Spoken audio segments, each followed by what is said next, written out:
As-Siddiq pernah dawuh, al-qabru dzulmatun wa suruju khamsatu asya. Kuburan itu gelap gulita, kuburan itu peteng dedek. Nanti setelah kita pulang dari masjid ini, tentunya kita masuk ke rumah kita masing-masing.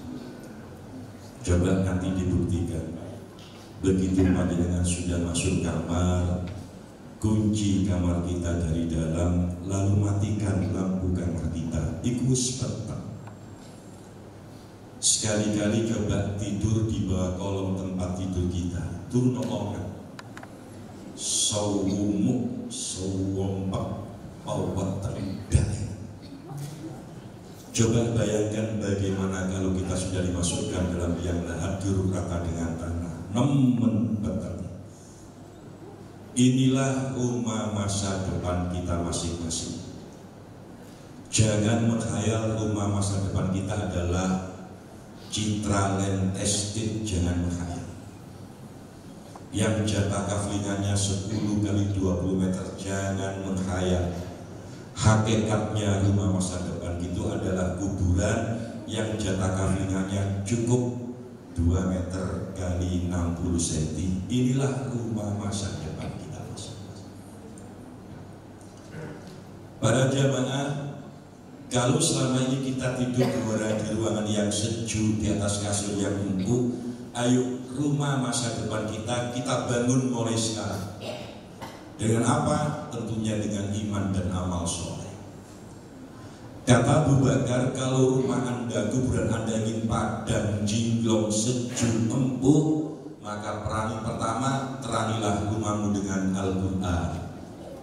Nawwiru buyutakum bis-sholati wa qiraatil Quran. Terangilah rumahmu. Bisa juga rumah yang kita tempati kita sekarang, tapi jangan lupa ada rumah masa depan, yaitu kuburan. Dengan apa? Memperbanyak sholat sunat, kata ulama hadis, dan memperbanyak baca Al-Quran. Secara kasat mata itu nggak pakai teori. Ada bangunan rumah 3 yang berjajar, keterpautannya cuma 210 meter. Ada bangunan rumah tipenya sama, bahan bakunya sama, catnya sama. Yang satu ditempati, yang satu tidak ditempati, yang satu ditempati di dalamnya dibacakan Al-Quran dan sholat sunat lain. Oma yang gak tinggoni cenderung cepat rusak. Satu sisi tidak ada sirkulasi udara karena tertutup, gak pernah dibuka. Sisi lain robot ngomong ini, melbuola, gembrinding dulu sampai. Sementara rumah yang ditempati tapi tidak pernah diadakan aktivitas baca bersama sholat, melbu biasa. Justru kalau nanti gak enak, kadang-kadang bisa merasakan aura negatif, menurut isinya dia gerantokan. Tapi rumah yang di dalamnya dibacakan Al-Quran dan dibuat sholat malam, tentunya itu akan penuh dengan aura positif. Begitu melebu, hati terasa aman, nyaman, damai, dan tentram. Bukti lagi itu teori, bro. Makanya kata Imam Ghazali, wong mati itu baru sadar dia mati tatkala dia sudah dimasukkan dalam liang lahat. Dan kalau mati, mayat gak merasakan mati, bayangannya dia seperti mimpi panjang. Sopo sing nangis ngerti, anak sing nangis, dulu sing nangis ngerti, mayat itu ngerti cuma gak bisa ngomong. Karena ngomong, jangan nangisan blok, karena ngomong ngono. Tapi gak mungkin dia mati kok ngomong.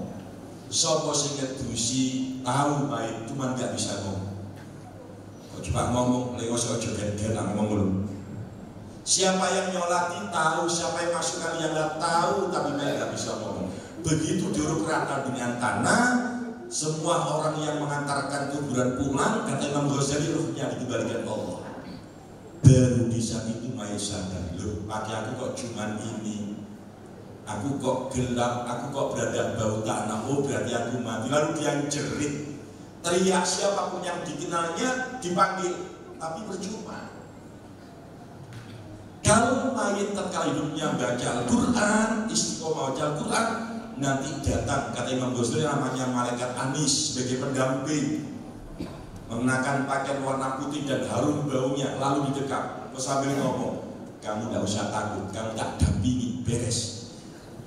Sebentar lagi datang makhluk Allah namanya Munkar Nakir, kamu tidak usah takut, tak dampingi. Nanti Munkar Nakir akan mengajukan 5 pertanyaan. Kalau kamu tanya ini, jawab ini. Kalau tanya jawab, pertanyaannya belum diajukan, jawaban bocornya sudah dulu. Hebat ya. Akhirnya Mayit bertanya, sopo sampean? Yaki Quran blok, tapi kan ngomong blok dulu. Yaki Quran yang biasa tuh baca api, tak dampingi, beres kamu. Aku Al-Quran yang kamu baca, Syafi'ul Musyafa'. Aku Al-Quran yang kamu baca. Inilah saudara nikmatnya kalau kita ahlul Quran. Makanya Nabi pernah dawuh, ahlul Qur'ani hum ahlullahi wa khassatuh. Orang yang biasa baca Al-Quran, dia termasuk kekasih Allah, plus pilihan Allah. Tidak akan pernah pilihan Allah, kekasih Allah dibiarkan, tidak pernah. Pasti didampingi oleh Allah dengan Al-Quran yang sebagai malaikat Anis. Oleh karenanya para jamaah, bulan Ramadan kaitannya dengan muhasabah diri adalah bulan Al-Quran. Ayo kita wajibkan diri kita pribadi baca Al-Quran. Kalau tidak diwajibkan, tidak akan terbaca. Paksakan diri kita untuk membaca Al-Quran. Kalau tidak akan pernah terbaca. Paksakan. Pertama, berat suwe-suwe nanti ketagihan. Inilah hebatnya Al-Quran. Semakin sering kita baca, semakin kejadian untuk membaca. Kalau tidak, ada sesuatu yang hilang. Buktikan. Ini Al-Quran.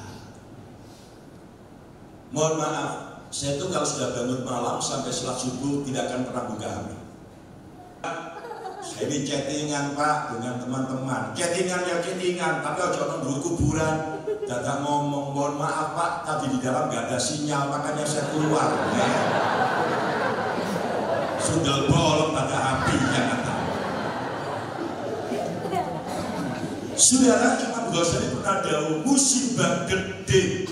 Kalau ada orang tua punya anak gak bisa baca, musibah gede. Gini. Musibatun kabiratun, musibah gede kalau ada orang tua punya anak gak bisa baca Al-Quran. Silakan putra putri kita sukses di bidangnya, tapi jangan lupa banding dengan Al-Quran. Imam Syafiq Al-Balkhi itu gurunya Imam Hatim Al-Asum. Dia pernah cerita, saya pernah tetangga nemen bejani, sembahyang gak tahu, poso gak tahu, tiap malam pulang mesti gak tahu jalan. Ketihai namanya, pasarnya mendenku hai. Nah, Syafiq ingatkan istrinya, ya kita sudah tua yuk sholat, mulam, kakek cocok dulu, kau ngasah kok. Bejat dewi tak tahu dia hadapan Allah. Aku senang aku kuda Al-Quran. Istrinya solehah, ya singkat cerita. Anak pertama usia 14 tahun hafal Al-Quran 30 juz. Anak nomor 2 usia 11 tahun hafal Al-Quran 15 juz. Anak nomor 3 usia 5 tahun hafal juz amma. Suatu ketika istrinya bilang, ya ayo poya duduk bareng ya nyimak putra yang hafal Al-Quran. Mindah nih senengnya ya muka senyemak. Kadang ngomong coresep, ngopok jangan coba. Sudah kenal untuk ini. Langsung dia keluar, dia kejatuhan bangunan mati. Malam itu juga diadakan tajhisul mayiti, dimandikan, dikafani, sholat. Malam itu juga dimakamkan. Imam Syafi'i ditunjukkan kekuasaan Allah. Lalu cerita pada takbir majlis 1. Pak, ada pelajaran penting untuk kita apa? Semalam aku ditunjukkan Allah kekuasaannya. Tentang siapa? Tetangga kita yang baru mati. Kenapa? Ditanya bukan lagi. Marok buka, besok jawab. Marok buka, dia bisa jawab. Marok buka. Cukri. Ada. Barangkali digembung karena fahati suara. Lah tadrib, jangan kau pukul. Itu bukan lagi. Tanya lagi, marok buka, dia bisa jawab. Siapa Tuhan? Dia bisa jawab. Marok buka, jawabnya curut. Mungkin biasanya curut. Tatkala nggak dipukul ada suara, la tadrib jangamu. Kenapa? Ada suara. Sekarang ini yatim yang di rumah semuanya memuji aku Allah, semuanya baca Al-Quran. Bismillahirrahmanirrahim, dengan menyebut asma Allah yang Maha Pengasih lagi Maha Penyayang. Lah mau anak yang memuji aku pengasih penyayang, bapak kan debui, pray. Les anak tidak baca Quran, satu orang bapak. Coba barokahnya anak bisa baca Al-Quran, bisa mudah adab kubur untuk orang tuanya. Mindah nih anaknya hafal Al-Quran, orang tuanya solih, nanti di surga akan mendapatkan mahkota cahaya dari Allah. Banyak kisahnya, salah satunya ada keluarga sukses Pak. Ada seorang ibu, dia membesarkan anaknya laki-laki 4, semuanya sukses. Mohon maaf, pendidikannya nggak terima S3 kok, S-jus, S-lilin bareng. Anak pertama pernah menjadi tangan kanannya Pak Habibie karena sama-sama tamatan dari Jerman, bidang teknik ini. Masya Allah, saking pinter ibu, takhir tembus bokong kok. Hebat ini. Anak nomor 2 pakar matematik, nomor 3 pakar sastra Inggris, nomor 5 pakar ekonomi, nomor 4 itu. Begitu ibunya sakit dibeli oleh pamannya, nah ibu sakit, semuanya datang. Tapi apa yang dilakukan? Harian cekep, ngirim cekep. Di saat ibunya sekarang tidak ngirim cekep. Apakah butuh teknik? Apakah butuh sastra Inggris? Apakah butuh matematik? Tidak butuh. Untungnya ibunya pernah ngangkat ponakannya, dibodohkan apapun. Ini ibunya pegang-pegang ngaji terus Yasin, ngaji terus Al-Quran. Mana tanganmu nak, tanganmu dimina, tempelkan pada kepalanya ibu. Sementaranya mendekat, sik ngados, ya aku cek dulu hati coba. Kalau kubur kita ingin padam jinglong, ayo sekarang kita bangun dengan Al-Quran. Kita tarik rahmat Allah di rumah kita dengan cahaya Al-Quran. Yang nomor 2, birrul walidain, berbakti kepada orang tua. Bapak Ibu yang saya muliakan, siapa pemilik Bank Mega? Siapa pemilik Trans 7? Siapa pemilik Trans TV? Siapa pemilik Transmart dan usaha yang lainnya? Pak Khairul Tanjung. Ditanya apa rahasianya? Ibu. Waktu haji sama Kiai Zainuddin MZ, ditanya apa rasanya? Ibu saya Pak Kiai. Pak Zainuddin langsung nangis. Siapa pemilik peleburan baja terbesar di Cibinong, Jawa Barat sana? Itu orang Banyuwangi. Ditanya apa rasanya? Mak kuca, mak tau. Apa komentar jajaran direksi dan direktur Jepang? Kalau Anda memperlakukan bapak ibu Anda seperti raja, maka rezekimu di atas rezekinya raja. Tapi kalau Anda memperlakukan bapakmu ibumu dengan seperti pembantu, ojo kaget, rezekimu seperti pembantu. Sering saya katakan di mana-mana, kalau Anda ingin bahagia, rezeki yang barokah, awak waras, cenderung husnul khotimah, Lombok, Singloman, Karbo. Yakin jos, tidak tagih, tak tanggung sampai. Wa qadha rabbuka alla ta'budu illa iyyah wa bil walidaini ihsana. Suatu ketika Allah memberikan wahyu kepada Nabi Sulaiman, ya Sulaiman ukhruj ila nahrin Nail, ila Bahril Ahmar. Sulaiman, kamu coba keluar ke pantainya Laut Merah. Bertanya ada apa? Di situ ada peristiwa yang sangat mengagumkan. Keluarlah Nabi Sulaiman dengan para pengawalnya. Nabi Sulaiman itu pengawalnya bukan manusia, jin di bawah naungannya, di bawah perintahnya Nabi Sulaiman. Akhirnya begitu jalan sudah cukup, mah nggak lihat apa-apa. Memerintahkan kepada kepalanya jin namanya Ifrit, coba kamu nyelam. Apapun yang kamu jumpai, ambil di sini.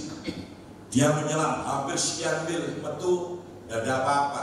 Ganti, Evan, si Peter menyelam, jangan apa-apa. Coba kamu Dakhiyah.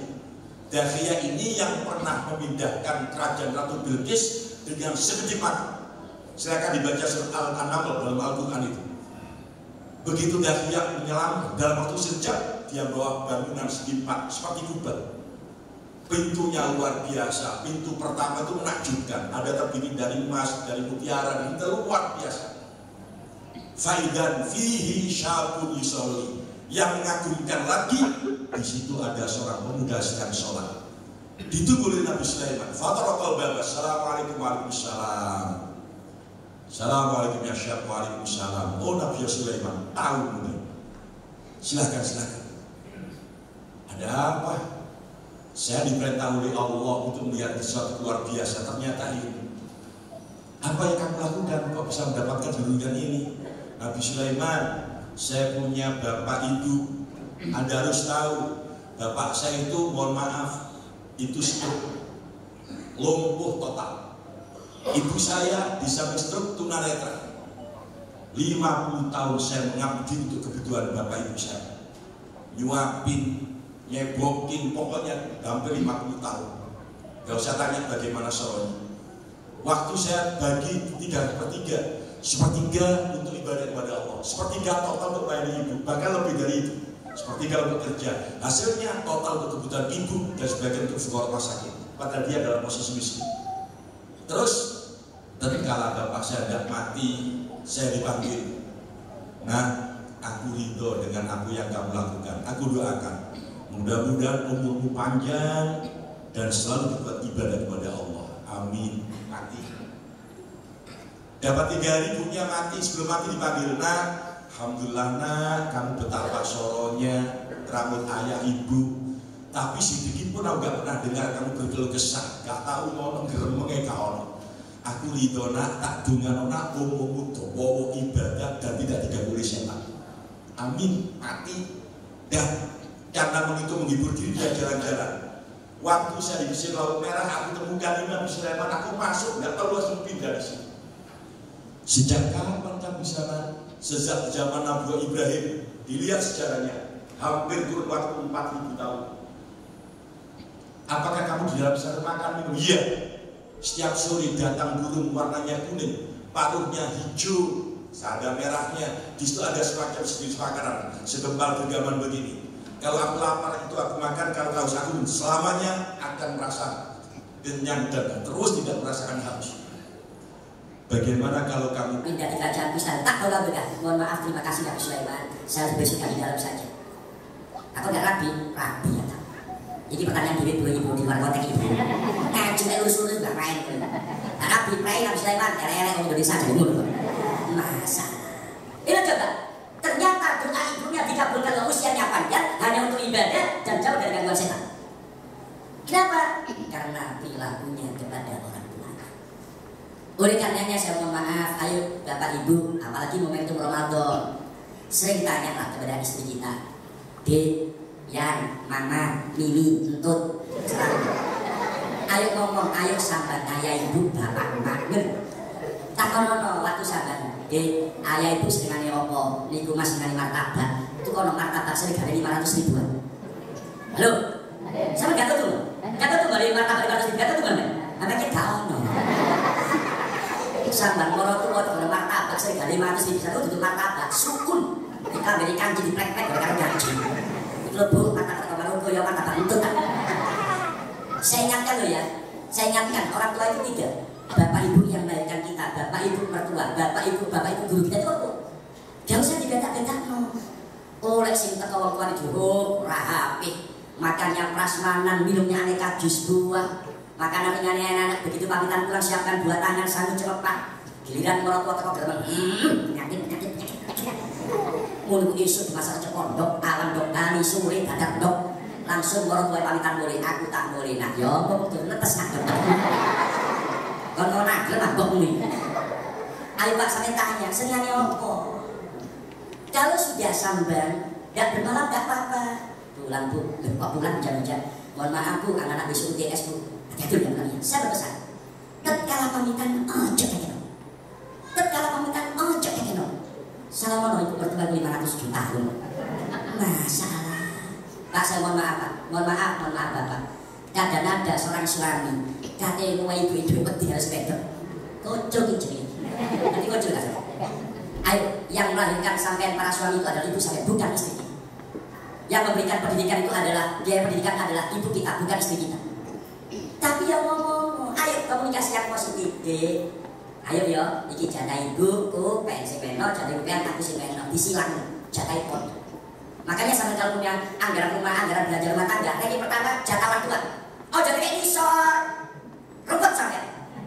Ayo, anggaran pertama, misalnya biaya pendidikan, misalnya. Yang penting orang tua, baru biaya pendidikan, yang namanya listrik, pulsa, air, kreditan dan sebagainya. Tapi di sini orang tua, yang tidak reda lagi tak tahu.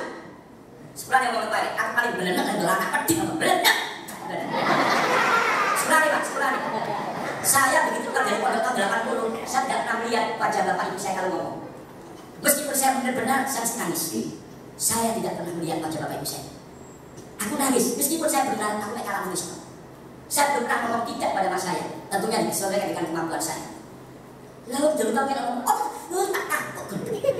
Kapan orang kira orang tua ngomong serongol, gitu, mereka kamu kapok. Aku paling benar lah anak di orang tua, benar. Tidak gini. Kalau anda ini bahagia, kalau anda padam, bahagiakan orang tua anda. Saya mengerti ya, bapak ibu kita sering pak gampang seperti anak itu nyang. Dewa di poso gampang seperti pendidikannya sukses. Waktu Ramadan kerja total sudah bisa berikan baju-baju bagus untuk kita, meskipun beliau kadang tidak ganti, tidak pernah mikir itu. Terus ngaji di mari pegel buat ya. Bukan bersuara ke kabeh. Al-Fatihah. Rabbi jangan maaf. Assalamualaikum warahmatullahi wabarakatuh.